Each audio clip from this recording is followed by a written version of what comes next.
Please welcome diversity trainer and author, Ryan Sallans. There's something that I'm ad-libbing in because you inspired me, and I'd like everybody else to take a moment to either let it sink in or write it down.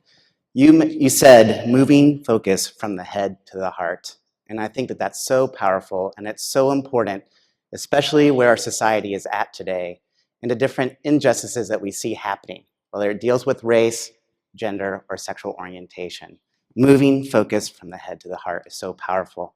I'm so honored to be here today to speak about why we need inclusive environments for LGBT employees, especially after what's happened, just transpired 2 weeks ago with the Trump administration, where first there were 3 tweets sent out saying that Trump would not accept or allow transgender individuals to serve in any capacity in the military. Second, when the Department of Justice filed with the courts a statement saying that they do not believe sexual orientation should be included underneath the Civil Rights Act, Title VII, under sex discrimination. LGBT employees, LGBT Americans are terrified right now. They're sitting on uncertain ground where they're unsure if they're going to have a job tomorrow, they're unsure what's going to happen with their families, and they're unsure what's going to happen with their general securities in our nation because of the current political rhetoric that's not only taking place with our current administration, but with different politicians in different states. And so we need the time to be able to speak up and out in support, because all of us as human beings should have the right to live and not be discriminated against because of an aspect of our identity, because of the person that we are partnered with, or because our gender identity is different than the sex assigned to us at birth. So who can we, thank you. Who can we look to first for inspiration during these times? I say we first want to look towards corporations to assist us in seeing what we can do well. And one of the first places we can go is the Human Rights Campaign Corporate Equality Index. The Corporate Equality Index is the national benchmarking tool for LGBTQ-friendly workplace environments.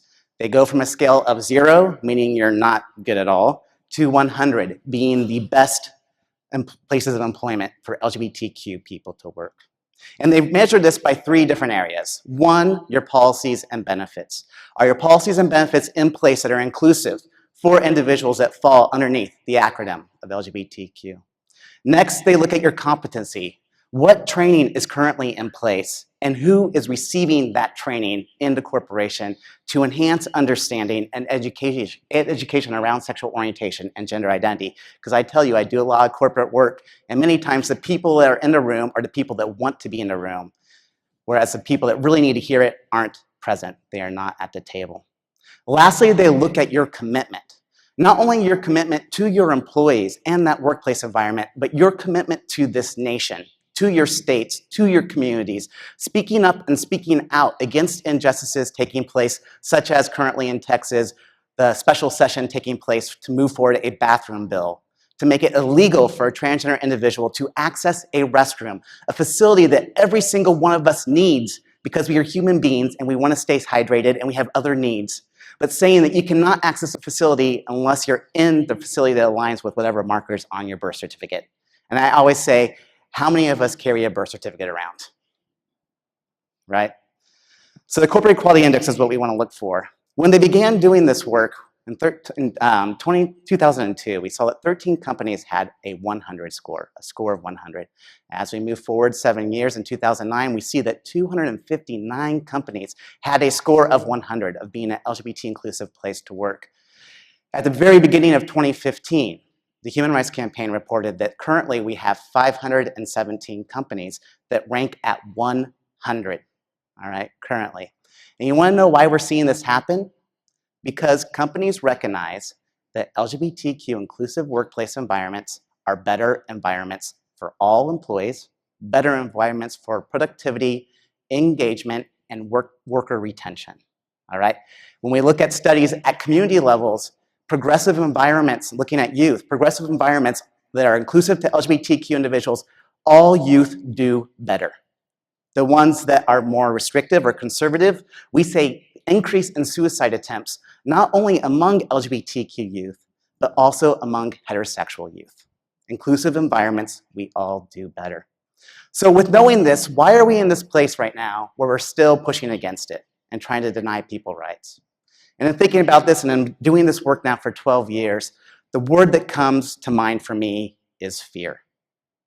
Fear of what we do not know, fear of what we do not understand, fear of seeing something in front of us that does not reflect our own personal worldview.